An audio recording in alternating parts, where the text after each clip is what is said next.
How about that? Yeah. Hey, everybody. What's going on?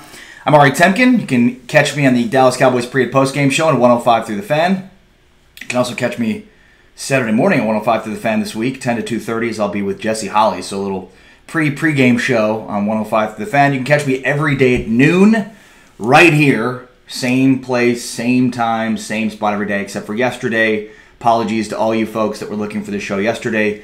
But we are busy at Fantom working on our newest episode of What the Football, which will premiere tomorrow. So we were filming tomorrow or yesterday. Filming went a little bit overtime, and my apologies for not giving you a show yesterday. But I'm bringing it today with a huge dosage of Cowboys football. And in fact, it's probably better I didn't do a show yesterday because there was so much influx about Earl Thomas, and we now know the truth. So we'll get to that coming up. But first, got to get some of the pleasantries out of the way. We are doing a watch party for the Dallas Cowboys game on Sunday against the Carolina Panthers.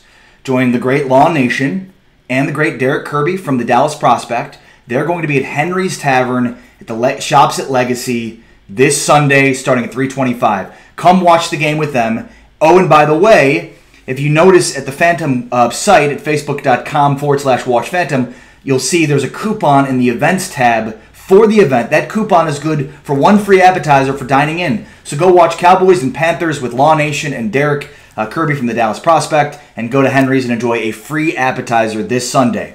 Also, you'll notice the Irishman, Pub, Grub, and Sports. It's in Richardson. The Irishman, I'm going to be out there all next week. This show is on the road next week, so you're not going to see this amazing Dallas background that we have.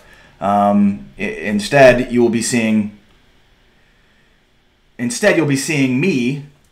at the Irishman. So if you live in the Dallas, Plano, Richardson area, come say hi. Come hang out with us. We're going to do half-price appetizers at the Irishman all next week. Irishman at Preston Road in Richardson. So go check it out. All right. I want to get into the Earl Thomas situation and why I think the Cowboys at this point, now we know we're never going to get him. I also have got some interesting insights and preview into the Panthers game this Sunday. Sean Moore says, worried about Cheeto's back. Yeah, it's funny. I was at practice yesterday. I was in the locker room afterwards and didn't hear anything about Cheeto Awuzie's back. And then I heard Mike Fisher, who I saw in the locker room on 105 Through the Fan after on the Ben and Skin show, talking about how he was missed practice or was taken away from practice with this back injury. It's concerning because, Cheeto's a guy now that in 2 seasons has dealt with a significant amount of injury scares. And, look, football players are ridiculously tough, and they overcome and play through a lot of tough injuries and maladies. But, Cheeto missed training camp last year with an injury. At the beginning of training camp, it wasn't the same. This year, he had an injury at training camp. Now he's got a back issue. So that's obviously troubling for a guy that going into this season, I thought was going to have a breakout campaign, in 2018. Zach Rosenberg in the house says, who will be the Cowboys MVP this season? Zeke Elliott. Eric Koscielny says, Chris Richard, not a bad MVP, their new passing game coordinator. Eric says, I think getting Earl is even more likely now. Wow, interesting. All right, on the Law Nation YouTube page, let's see here. My Cowboys family in the house. What's going on, MCF? Oggs Roland says, let's go Cowboys. Let's see here. Major thing for Cheeto from My Cowboys family is not for this week. I think he plays. Unfortunately, might linger. Yeah, back issues. Back issues don't improve. They tend to worsen, especially when you talk about the wear and tear of a football season. And so that's same thing with Tyron Smith. We want to be as optimistic as possible as we can about Tyron Smith, but at the same time, he's got a bad back, and bad backs don't just get better with age and with playing in the NFL. Now, maybe there's the potential of the yoga that they brought up this offseason that he was, helped improve his back. Perhaps that will do it, but I'm not that optimistic about, back issues improving as you get older. Let's see here. Ray Pierce in the house says, how are there so many on the injury list and they haven't even played a real game yet? That's football, right? The Cowboys aren't more injured or less injured than most of the teams in the NFL. The majority of teams are probably dealing with these kinds of issues. The Panthers, Matt Khalil, their starting left tackle, is out with an injury, although that doesn't really hurt them that much. Their right tackle is probably going to miss week 1 with an injury. And I think their center, they're going to be missing 3 offensive linemen, the Carolina Panthers. So, it's just something that teams deal with. By the way, if you're watching this, thank you for doing so. I'm Ari Temkin. Hit the share button, and you are live on Fantom, the new world order of sports media. And I say you are live because you are live. And that's what's awesome about this platform. You ask me questions in real time. I answer them in real questions in real time. I answer them in real questions. I answer the real questions as if they're real questions. So it's interactive. And the best way to get the quickest interaction with me is to comment on the Facebook chat, facebook.com/Watch Fantom. I also will scroll over to YouTube, so make sure to check out Watch Fantom and subscribe to the page there. But look, thanks to all of our great partners, Dallas Cowboys America's team. Shout out to great folks at Dallas Cowboys America's team. If you don't like this page, go like it right now. But I'll check comments there and all these other platforms. But the quickest, fastest way to get my attention is through my iPad, which is to my left or your right, which has the Fantom Facebook scroll continually up. Let's see here. John Missack says Cam equals Dak. Elliott is better than McCaffrey. Sure. Elliott's definitely better than Christian McCaffrey. Cam is not equal to Dak. Again, I'm still having issues trying to expand comments, so when it says see more, I am not able to see more. Let's see here. All right, Joe Tranchina, Keith Price, Curtis Starks, all checking in. Neil Favre, all checking in on the Dallas Cowboys America's team page. What's up to all you guys? Let's see here. Curtis Stark says, I've been looking at our roster, particularly our starters on both sides of the ball, bro, and I think, again, I'm not able to see more. This sucks. It used to be that I could hold it down, and then I would, but now it's asking me to do is, you want to report the comment? No, I don't want to report the comment. I want to see more, Facebook. Come on, Facebook, get on this. Curtis, if you could comment with the second part of your comment, I'll get to it. Keith Price says, are you ready for the game on Sunday? Hope the Cowboys are Duncan okay. Yes, can't wait to see the Cowboys on Sunday. Joe Tranchina watching from Sicily, Italy. What up? Buonasera, Joe Tranchina. Mi dispiace for my bad Italian. Dean Cruisinger tags Alec Brown. Thank you for doing that. And everybody follow Dean Cruisinger's lead. And hit the share button and tag friends of yours that are Cowboys fans that might enjoy this stream. Ryan England says, John Missack, the Broncos live food will be this afternoon. Get lost. Ryan, John Missack's a good guy. He might be a Broncos fan, but he knows broad NFL scope. So, he's one of the good guys. They're not all good guys, but he's one of them. Who's the starting tight end Sunday? Joe Tranchina wants to know. It's going to be Jeff Swaim. When I used to cover the Texas Longhorns, because I hosted a radio show in Austin, Texas, Mac Brown used to release his depth chart, and he'd do an or. So, he'd do, especially when I was there, it was like the beginning of the end of Texas football. And so, with the quarterback situation, it would always be an or. This or that. So, who's first string? I don't know. I guess it's... So, with the tight end, Joe Tranchina, the answer to your question is Blake Jarwin or Jeff Swaim. There's your starting tight ends. Diego Maista says, hey, from Santa Fe, is there still any chance of us getting Earl after week 3? I do want to address that. John Dyer says, does Gregory start? That's what's going to be interesting. So, I'll get to the Earl Thomas thing in a moment here, but everybody hit the share button. Thanks. We're up to 96 now watching. Fantastic. Everybody hit the share button. Let's get us over 100. That'd be really, really cool. So, Malik Collins has basically missed all of training camp in the preseason with that foot injury.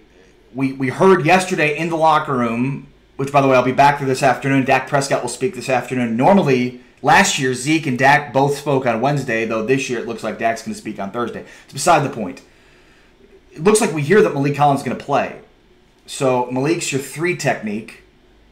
Then your 1 technique is probably going to be Antoine Woods. Amazing. A guy that, at the beginning of camp, it was like, who's this guy? He could end up being will probably end up being their starting 1.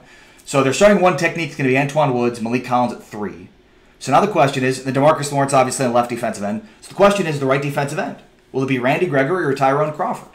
I think if we go on ability, it probably should be Gregory, but that is, John, probably one of the more interesting questions as the Cowboys look to start this season. But now maybe Malik Collins doesn't start, and so what they do is they flip Tyrone Crawford inside, and he plays the 3, and then Antoine Woods is the 1, and then DeMarcus Lawrence. And then Randy Gregory. But the big question will be, does Malik Collins play and start?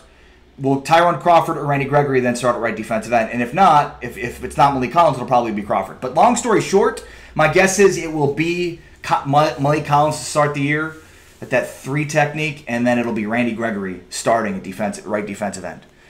Thank you, Ray Pierce says shared in 2 places. I appreciate that very much. It's weird because with some people it says sharer, like G. Garcia says sharer. I could see that he shared it.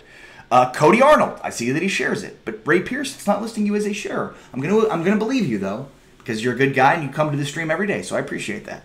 At any rate, keep those comments coming. Mark Moore says Cowboys all the way from Texarkana, Arkansas.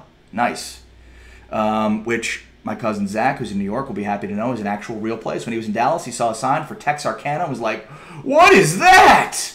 I'm a East Coast individual, unfamiliar with this Texarkana. I told him it was on the border of Texas and Arkansas, though I was way off on how far it was from Dallas. I didn't realize that Arkansas is probably as close to Dallas as Oklahoma is, which TJ Carpenter, who hosts Noon O'Clock with TJ Carpenter, can attest to because he's from Arkansas. Sean Moore, by the way, and I was trying to think who is the other Texarkana guy. That's Sean Moore is the other Texarkana guy. But yeah, Mark Moore, Sean Moore. Are you guys related? I mean, I guess Moore is a fairly common name. But it's also the M-O-O-R-E. You guys are both M-O-O-R-E. Anyways, Mark Moore, meet Sean Moore. Sean Moore, meet Mark Moore. Sean is watching on the Fantom page, Fantom Facebook page. Mark is watching on the Dallas Cowboys America's team page. Curtis Stark says the Panthers don't know how to game plan for our new offensive scheme. Nobody has seen it. That's good and bad because the Panthers also have a new offensive scheme. Their new offensive coordinator is Norv Turner. Remember Norv Turner, guys? So that will be interesting to see. And I do want to get into, I'm going to, in a moment here, step away from answering questions in the immediate and get to the Earl Thomas piece and then preview Cowboys and Panthers. And by the way, I was supposed to change out the bottom. Let's just do that. It's going to type it on the screen. That'll be cool.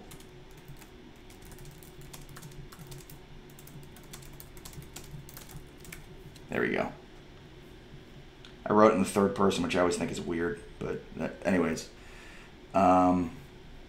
This is all stuff I should do before the show, but I didn't. So sorry, everybody. All right, there we go. Norv Old Man Turner. Dallas Forever from Bermuda. Richard Walker Talbot. It's funny because some people are like, all the way from Texarkana, which is like, as Sean Moore told me, 2.5 hours. Bermuda's pretty far. All the way from Bermuda. America's team. Or in this case, Bermuda's team.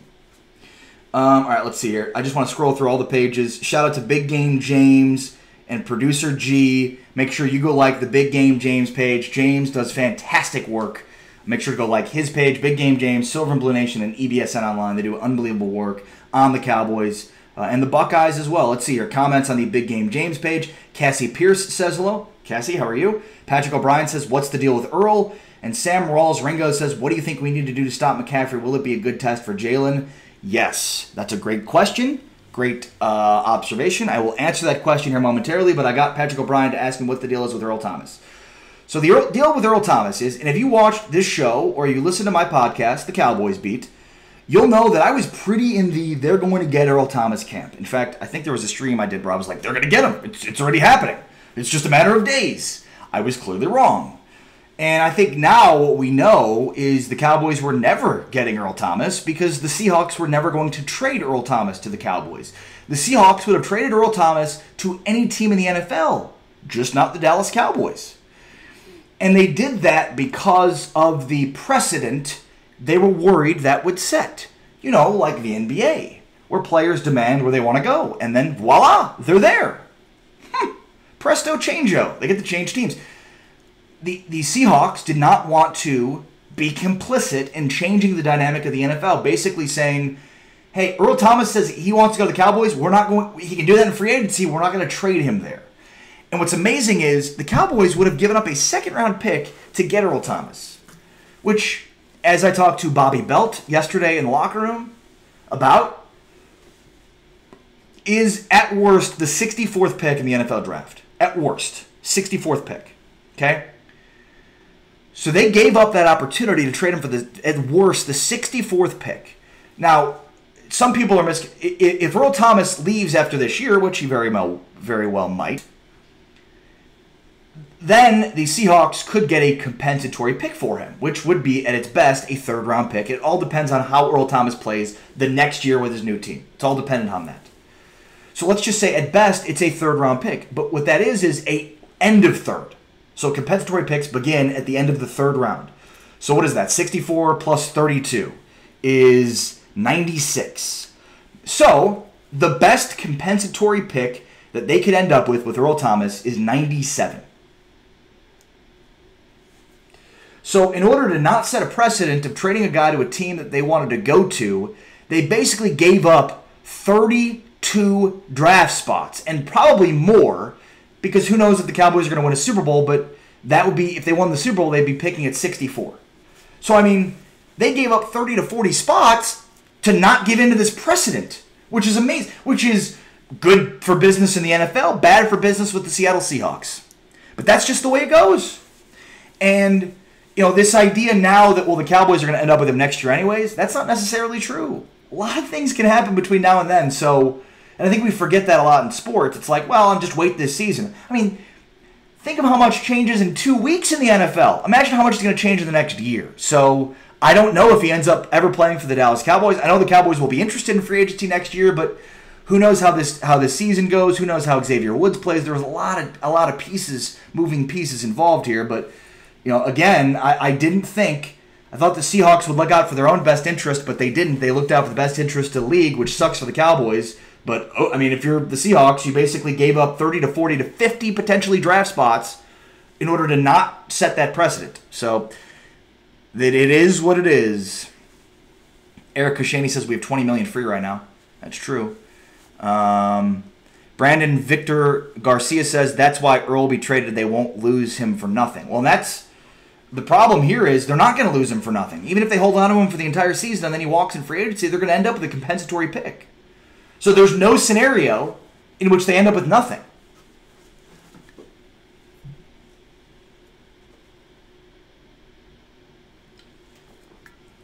And I'm seeing Brandon Victor Garcia on the Fantom Facebook page also comments what I've heard a lot of people say, which is, well, maybe the Seahawks make the deal after they play the Cowboys, which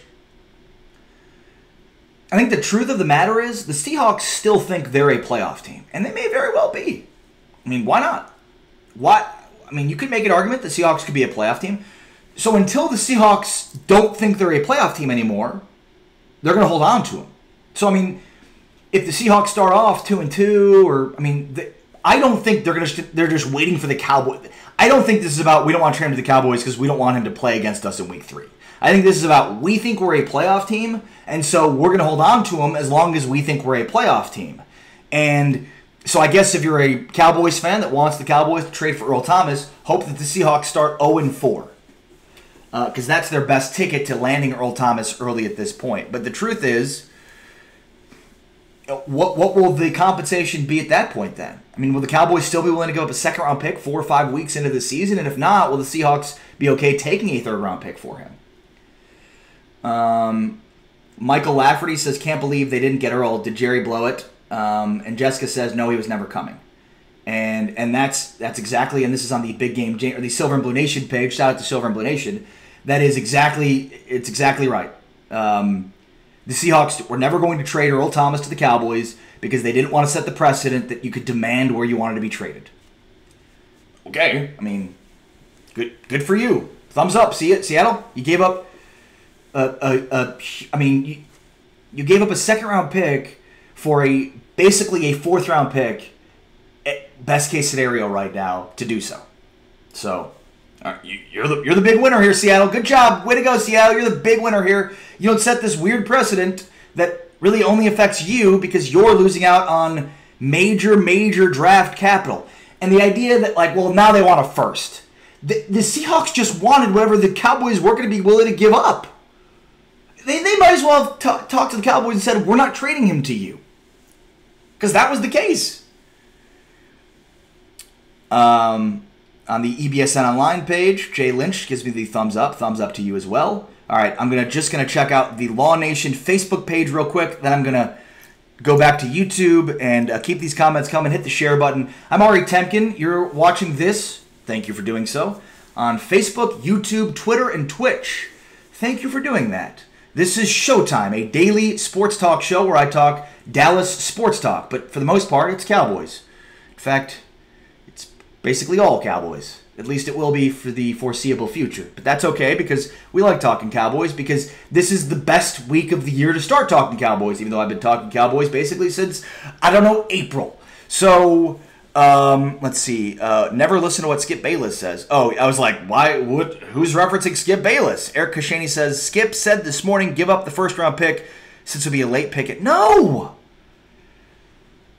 I was in the camp of don't even give up a second, and then I came around to that camp because I want Earl Thomas that badly. But a first, couple of things. First off, the Seahawks aren't giving up Earl Thomas to the Cowboys. They're not. There was no price that they would have accepted from the Cowboys.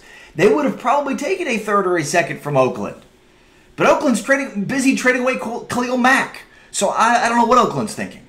But I just, one, you're not giving up a one for Earl Thomas. That's ridiculous. And two, I don't even know if Seattle would have accepted that. If the Cowboys called up Seattle and said, all right, we'll give you a 1 for Earl. They'd probably counter with, how about 2 1s? There was literally nothing that they could have paid that the Seahawks were going to be willing to give up Earl Thomas to the Cowboys for, because they didn't want to set the precedent. No precedent setting. Good job, Seahawks. You're the big winner. Good job, Seattle. All right, on the Law Nation Facebook page, Vincent Bobo in the house, Johnny Kaz checking it out, Michael Smith is in here. Vincent Bobo says Rico should start. He's a matchup nightmare. We'll see. The big thing for me on Rico is he going to dress? You know, he's made the 53. They only dress 46. My guess is they'll dress 3 tight ends, and one of those 3 will be Rico. But we'll see. All right, on YouTube, let's see here. Check it back on the Law Nation page. Shout out to all you folks watching on YouTube. Again, fastest way for me to address your comments is on Fantom. Facebook.com/watch Fantom.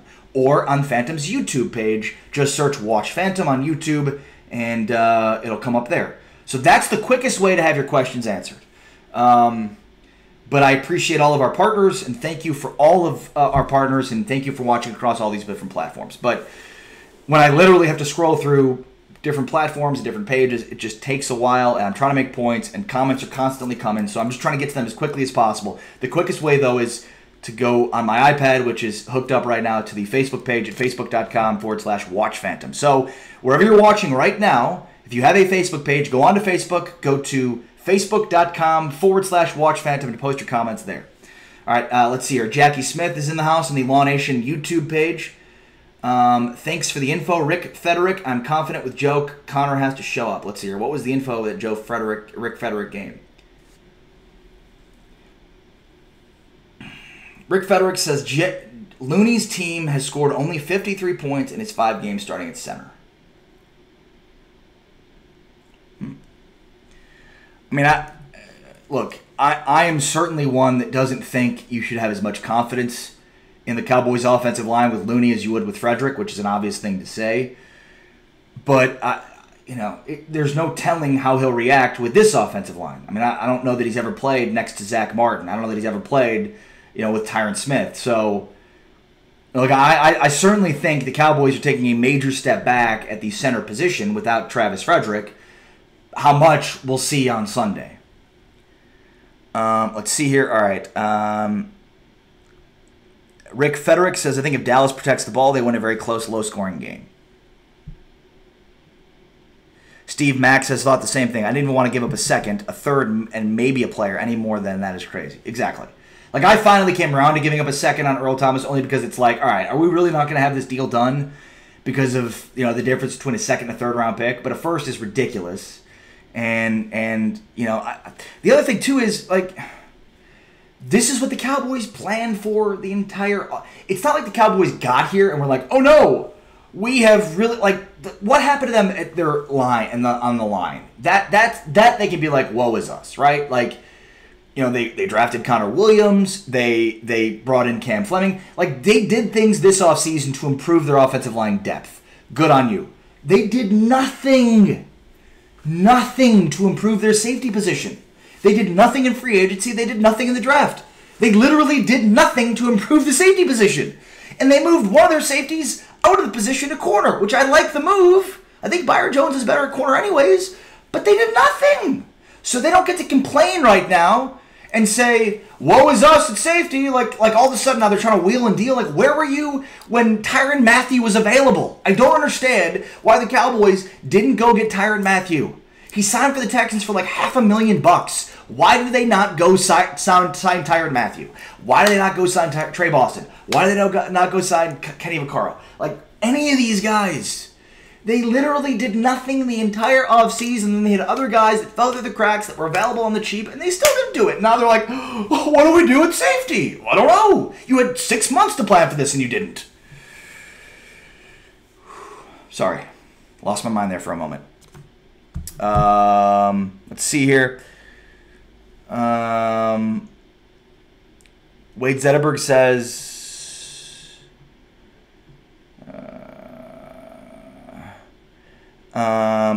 the stem shouldn't be a factor. That's poor business practices, and that's Jerry. He's not synonymous.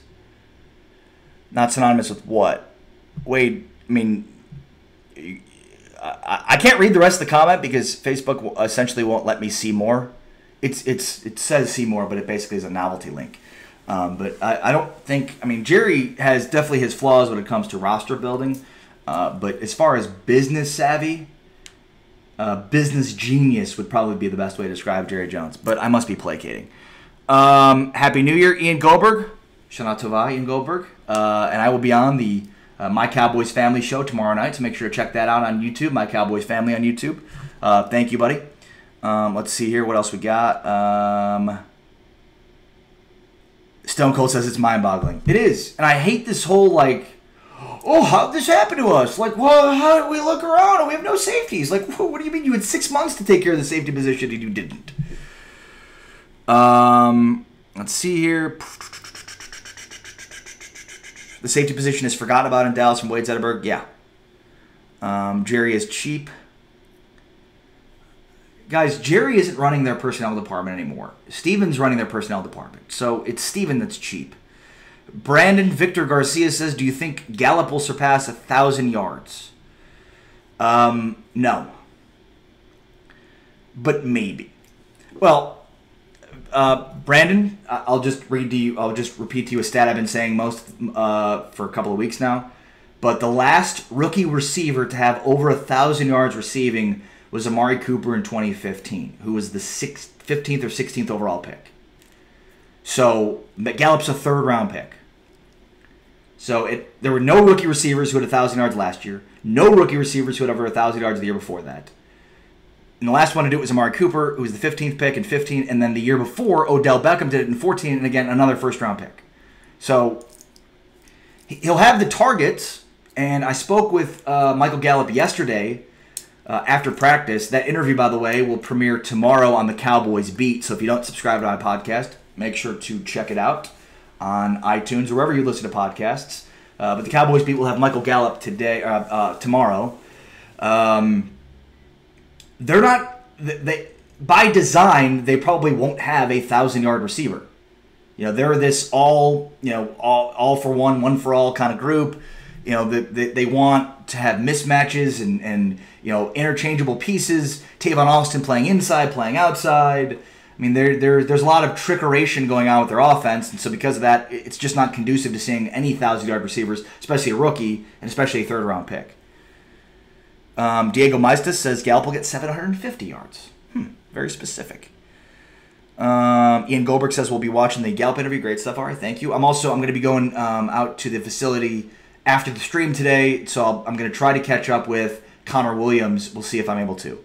And then if I am, I'll also post that podcast on the Cowboys Beat. And if you're wondering, hey, why not put the interviews on this show? Well, because you can't record interviews in the locker room with your phone. You can only record an interview with a player video with an actual news video camera. So that's why, unfortunately. All right, let's see here. Lorenzo Baldera says we're not too bad at safety. We have Jeff Heath. He ain't a joke. Woods will be back, and Frazier will hold it down until Woods is back.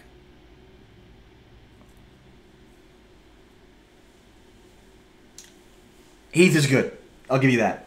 The rest is very wishful thinking. I mean, Kayvon Frazier has a bunch of maladies. They're starting two strong safeties. They don't have a free safety to start the year. They're going to be starting Kayvon Frazier and Jeff Heath, who are two strong safeties. So, that's a problem. Yeah, Stone Cold says, as far as free agency and trade, Stephen Jones has taken us 180 degrees. True, and I agree with it. But it's like they overcorrected. They now they don't trade or sign anybody at free. They completely overcorrected from what they had been. So, they should have found a wee bit of a middle ground when it comes to, yeah, you want to make the core of your team draft picks, but you also have to supplement the guys that you missed on in free agency and through trades. And either they're just so egotistical or they think they haven't missed on anybody, or they just are completely unwilling to... I mean, the last big money free agent they signed, does anybody remember who it was? Who's the last big free agent the Cowboys signed?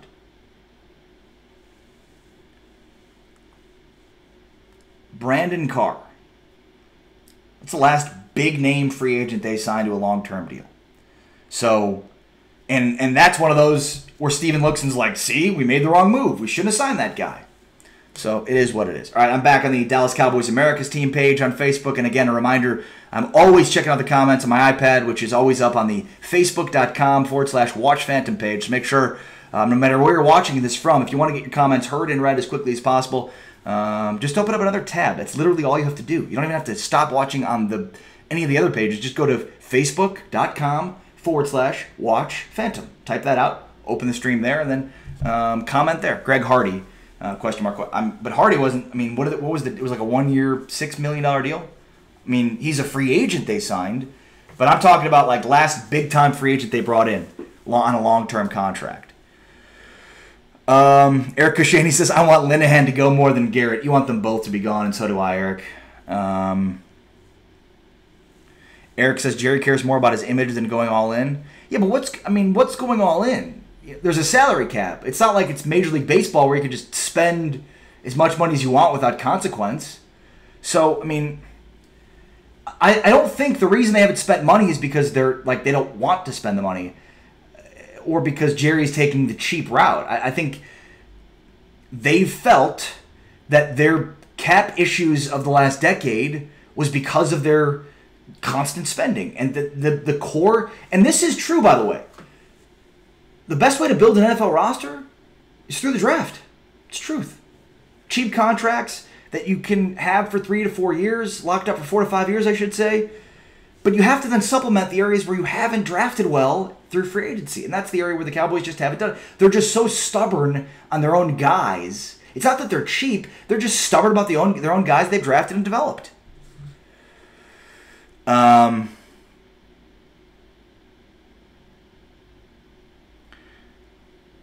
Wade Zetterberg says, if you think Steven is not influenced by JJ, then I can't help you. Steven with an PH, but yeah, Steven is absolutely influenced by Jerry Jones. But he's also influenced by Jason Garrett. He's also influenced by Will McClay. He's also influenced by offensive coordinators, defensive coordinators, other members of the scouting department too. By the way, hit the share button. I'm Ari Temkin. That's the name at the bottom you see. Join me all next week. Showtime on the road at the Irishman Pub Grub Sports. Awesome bar over there at Preston and Frankfurt. So come check it out. Preston and Frankfurt, the Irishman. If you're in the area, come hang out with me, say hello, be part of the show. I know G. Garcia says he's going to make it out. You're going to get half-price appetizers if you come on out for the show. So all next week, Monday, Tuesday, Wednesday, Thursday, Friday. You don't have to come on every day next week, but it'd be great if you did, because I will. So you could too. But that'd be great. Also, thank you all for watching this show, being a part of it every day. We seem to expand on our daily streamers every single day, and that's really, really cool. You know, Sean Moore, G. Garcia, Wade Zetterberg, Ray Pierce, Eric Kashani, Diego Maestas, Curtis Starks, Ryan Ariano, Ian Goldberg, all you folks, Neil Favre. I appreciate all you guys streaming the show, commenting, being a part of the show every single day. People bringing up Eric Reed's name. Can we just stop with Eric Reed? It's not happening. He's not going to play in the NFL again for the same reason that Colin Kaepernick's not going to play in the NFL. And that's not an endorsement for why they're not going to play. It's just simply a statement of fact. All right, Ryan Ariano says linebackers will be huge in picking up coverage due to lack of safeties. If they're healthy, D can be okay. All right, so that leads me to my Tim Hasty says, yo, what up, Tim Hasty? Leads me to my Cowboys-Panthers preview, and I'll do more of this tomorrow. But the Game 1 pregame show on 105 Through the Fan starts at 12:30, and then kickoff at 3:30, and then the postgame show will go until 9. So it's going to be a lot of fun. Make sure to tune in as I, along with Jesse Holley, former Dallas Cowboy, will be broadcasting the pre- and postgame show all season. So first regular season pregame show starts at 12:30 on Sunday across the Dallas Cowboys radio network. The Cowboys and Panthers. The Panthers, when I look at their offense, I see a modern offense. See a very modern offense, which is funny to say because their offensive coordinator is 175 years old. Norv Turner, longtime Dallas Cowboys offensive coordinator. But they have a great pass-catching running back. Christian McCaffrey led the NFL in targets last year for a running back. They have a great dual-threat quarterback. Cam Newton has 2 double-digit rushing touchdown seasons in his career, which is double any other quarterback over the last 20 years. No other quarterback has. Dante Culpepper has 1 since 2002. Cam has 2 10-plus rushing yard seasons. So he's the best dual-threat quarterback in the NFL. They have playmaking tight ends, big tight ends. Greg Olson's 1. The other one you don't know yet is Ian Thomas, who is a rookie third-round pick out of Indiana, a guy that the Cowboys probably should have looked into. And then, Funchess, at his size, is basically another tight end at the wide receiver position. So they've got a lot of size with basically 2 tight ends that they're going to line up a lot with 12 personnel, 1 running back, 2 tight ends on basically opposite ends of the formation. So they're a modern team. Pass catching running back, big tight ends that they want to use 2 tight end sets, and a quarterback that can run and pass. The problem with the Carolina Panthers, and I mentioned this before, and I'm sure you might already know this, their offensive line is horrible. And not only that, it's banged up. So they have Trey Turner, who's he's an all-pro caliber player, but other than that, they got a bunch of jags on their offensive line, just a guy. So that the Cowboys' ability to tee up that pass rush and get active and get after Cam Newton is paramount for their success in this game. Cam Newton is a front-running quarterback insofar as the Panthers last year were 10-0 when they led at halftime. And in the Cam Newton era, and I just tweeted out this stat, they're 45-8 when leading at halftime in the Cam Newton era. They're 9-24-1 when they're tied or trailing at halftime in Cam Newton's career. So that tells you all you need to know. Rod Marinelli has traditionally not been an aggressive defensive coordinator. He wants to get home with 4 and not add extra pressure. I think you've got to go away from that. Even though we're confident the Cowboys have a very strong front 4, I still think you've just got to add more emphasis on getting after Cam. Jalen Smith, bring him into the box, have him rush, bring in 5, bring in another guy. I think they've got to mix up, dial up blitzes early, and get after Cam. Because when he gets rolling and things start going well for him, he's a front runner. Remember that. So things start to go well for him, and all of a sudden now it doesn't matter how good your defense is, he's picking it apart. That's the truth of the matter. All right. Neil Favre says front 7 will feast on the Panthers. If they do, they're going to win. That's where this game will be won. The Cowboys will win this game with their front 7. And their ability, 1, to get after the quarterback and Cam, and 2, to keep everything in their front 7 in front of them. Especially when I say everything, I mean Christian McCaffrey. Another thing, too, is, I talked about this before, but this is a really big test for Jalen Smith. Not just in defending Christian McCaffrey, but also keep in mind, guys, in lining up against tight ends. They're going to have to utilize Jalen Smith in the passing game against Greg Olson and against Ian Thomas at different points throughout this football game.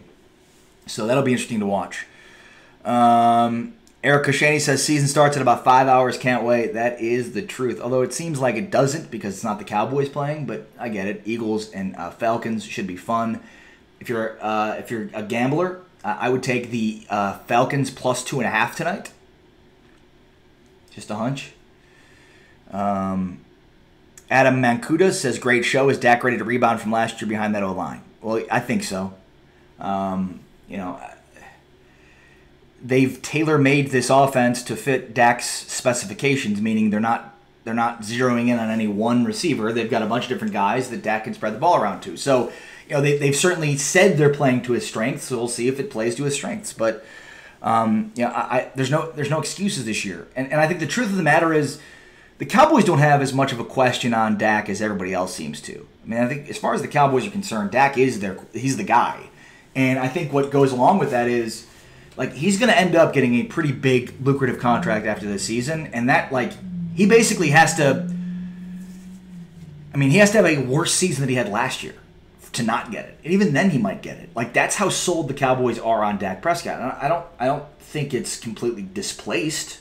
I'm certainly in the wait-and-see approach, but the Cowboys are way more confident in Dak Prescott than you or I or anybody else is. And they're giving him a long-term contract after this season, basically unless he has, the worst season in his career or he basically has to be worse than he was last year. If he is what he was last year, he'll still get a long-term contract. Mark my words. G. Garcia says, will Chidobe play it? Yeah, I believe so. Adam Mancuda says, spread is now even. Wow, it's a major shift. I know initially it was 3.5. I got it at 2.5. Now it's even. A lot of money coming in the Falcons. By the way, Adam Mancuda, now that he's in the comments, thank you, Adam. Check out the Fantom Football Forum with Adam Mancuda, who will give you great insight into who you should sit or start in fantasy football, give you great insight into who you should play in daily fantasy, and gambling. See, line started at 5. Adam Mancuda with that info. Here's the deal about the Fantom Football Forum. You might pay for a fantasy football subscription that gives you good insider access, $20, $25 a month.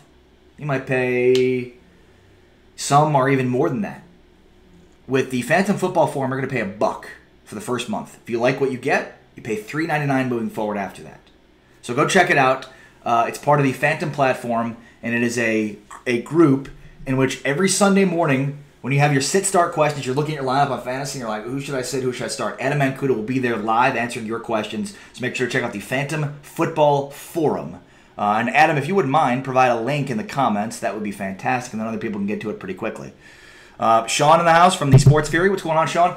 By the way, another good plug here for my buddies over at the Sports Fury. If you guys have not checked out the Sports Fury during major sporting events or NFL games, check out. So watch the game tonight, but then have your phone or your laptop open to the Sports Fury on YouTube. Josh and Sean with the Sports Fury do a fantastic live stream. I mean, they did great work. I watched them all throughout the NBA Finals, and they're going to be restarting that tonight with the Falcons and Eagles. So don't just watch the game. Interact with the Sports Fury while you watch the game. Your game companion. And that's, I truthfully believe, the future of media is, now you watch a game, you don't get to pick who your announcers are. You watch a game, and you're gonna watch Al Michaels and Chris Collinsworth. By the way, I think they're two of the best in the business, but a lot of times you get stuck with broadcasters who are like not good. So what the future of games will be is guys like the Sports Fury and us at Fantom and a bunch of different places giving you great content throughout the games. We're giving you commentary so you don't have to listen to the game. You can watch the game and listen to us, or in this case, the Sports Fury. So make sure to check out my guys, Josh and Sean from the Sports Fury. Just go to YouTube, search the Sports Fury, and make sure to check in on their stream tonight during the game. It is highly, highly, highly entertaining. All right. So I was breaking down Cowboys and Panthers before I got sidetracked. So sorry for that. So Panthers, modern NFL offense with the 2 tight end sets, pass-catching running back, and a dual-threat quarterback. So they have the thing is they have some of the components to really neutralize the Cowboys' pass rush. So I think it's going to be very, very, very, very important for the Cowboys to be overly aggressive with their fronts in order to get after him.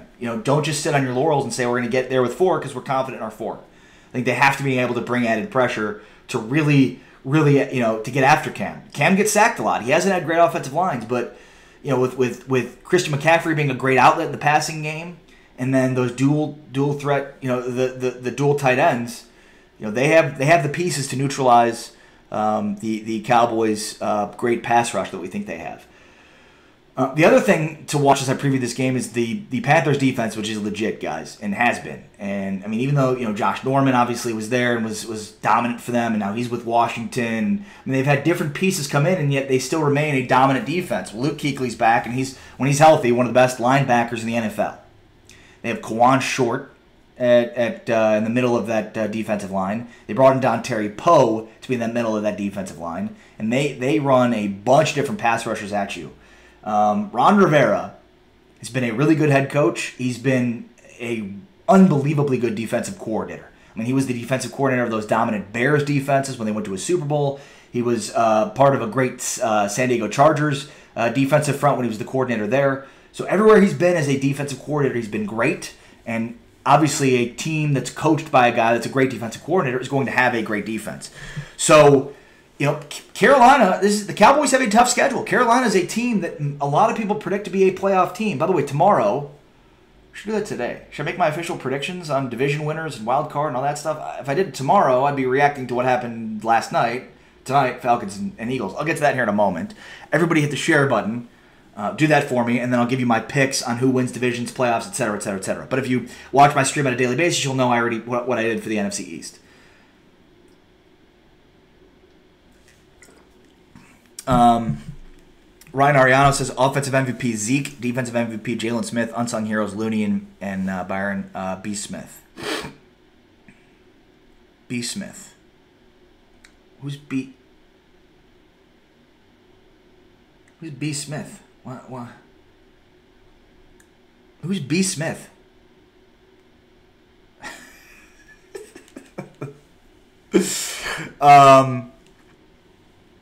Yeah. Mark can't afford to miss any field goals in this game. I already messed up his name. Like, everybody in the locker room yesterday was asking him to pronounce his name. And then I went up afterwards. I was like, I'm sorry I'm like the 16th person to ask you this, but I thought it was Mar. It is Mara? No, I can't remember. I wrote it down. Murray? The H is pronounced Maher. Anyways, their new kicker can't miss a field goal. Which obviously, I mean, that's like as long as Dan Bailey remains unsigned, even if he doesn't, if Maher, whatever it is, he misses kicks, everybody's gonna be like, well, what happened to Dan Bailey? So I mean, there would be a lot of second guessing from Cowboys fans if he misses. Yeah, I thought you were saying Byron Jones, but you said B. Smith. His last name is Jones, not Smith. I was confused. Who's B. Smith? But it's funny because Maher. Thank you, Kerry Teagle. You're right. That's what it is. Maher. Maybe. Oh, Eric Kashady just spelled it out. Thanks, Eric. I know how it's spelled. I know how it's spelt. All right, let's see. All right, I wanted to quickly make a comment on Ryan Ariano's offensive MVP. For me, the offensive MVP in this game has to be somebody in the receiving corps. Their offensive MVP has to be Gallup or Beasley or Tavon Austin. I'm willing to say probably Beasley, but I mean, that's for the Cowboys to win this game, they've got to be effective in the passing game because this is too good of a defense to where if you're one dimensional, you're just running with Zeke, you're not going to win. You're not going to beat this defense being one dimensional like that. So the offensive MVP in this game for the Cowboys to win has to be one of the receivers, and I'll go with Beasley because he's the guy that's been here. Maher from Ray Pierce. And I'll be honest, Kerry Teagle and Ray Pierce seem to have their info pretty well. So I'll go with Maher. No, Maher. Whatever it is, I'll ask him again. Maybe I'll wear like a fake mustache. It doesn't work though because I kind of have a mustache now. So maybe I'll I don't know. He probably won't remember me anyways.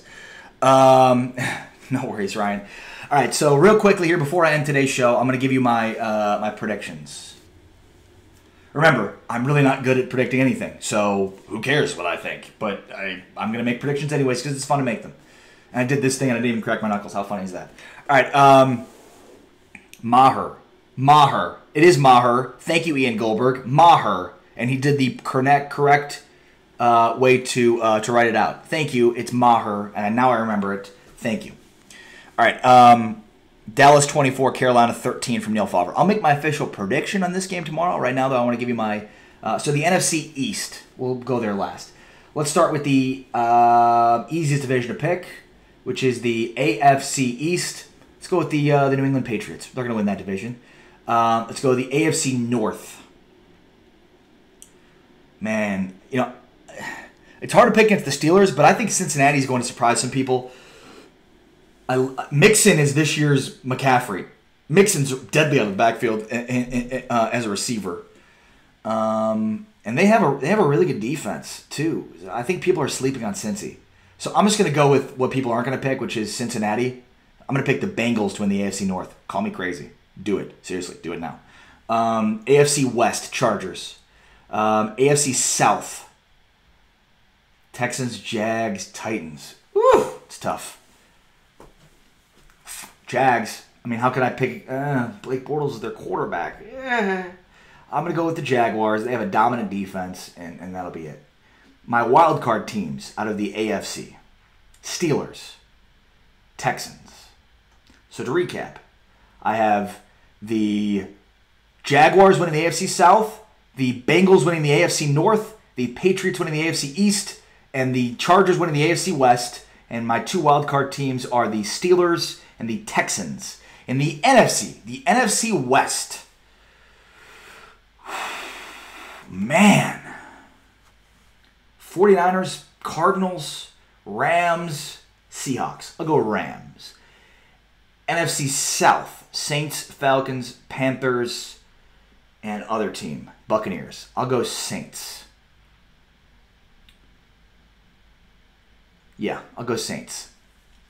NFC North. Should I just go homer pick and go Bears? Bears. Vikings. NFC East, Eagles. Which, by the way, if you've been watching the stream, you know that's a pick I already made. Wildcard teams. You'll also know if you watch this stream, I've already picked the Cowboys to be a wildcard team. Call me crazy, you might, and I'm waffling a little bit because of the health of their offensive line, but waffle away. I'm still going to go with the Cowboys to go 10-6 and make the playoffs as a wildcard team. My second wildcard team. This is tough. This is tough because the NFC North is good. I mean, I picked the Vikings to win. Does that mean the Packers and Bears are both out? Lions too? I mean, that's top to bottom. The NFC North might be the best division in football. How about the NFC South? Falcons are good. Panthers are good. I'm going to go with the Packers just because they have Aaron Rodgers and he's damn good. But if Khalil Mack injures Aaron Rodgers in week 1, then the Bears are going to be that team. So NFC North, Vikings to win. NFC South, Saints to win. NFC West, Rams. NFC East, Eagles. My 2 wildcard teams are the Cowboys and the Packers. All right, thank you all for watching today's show. Andy says, Ari, you're crazy. Well, I am, and I don't know how to predict, but those are my predictions. So there you have it. All right, thank you all for watching today's show. A reminder, I'm back tomorrow. Also a reminder to go subscribe to the Cowboys Beat. Thank you to Joe Tranchina, Curtis Starks, Ryan Ariano, Neil Favre, Keith Price, Chris Bennett, John Mizak, Andy Caius, Eric Kashani, G. Garcia, Ray Pierce. Thank you to all you folks, Sean Moore, who comment and are part of this show every day. Hopefully we expand that with new people every single day being a part of this show. But for now, I'm out. Peace.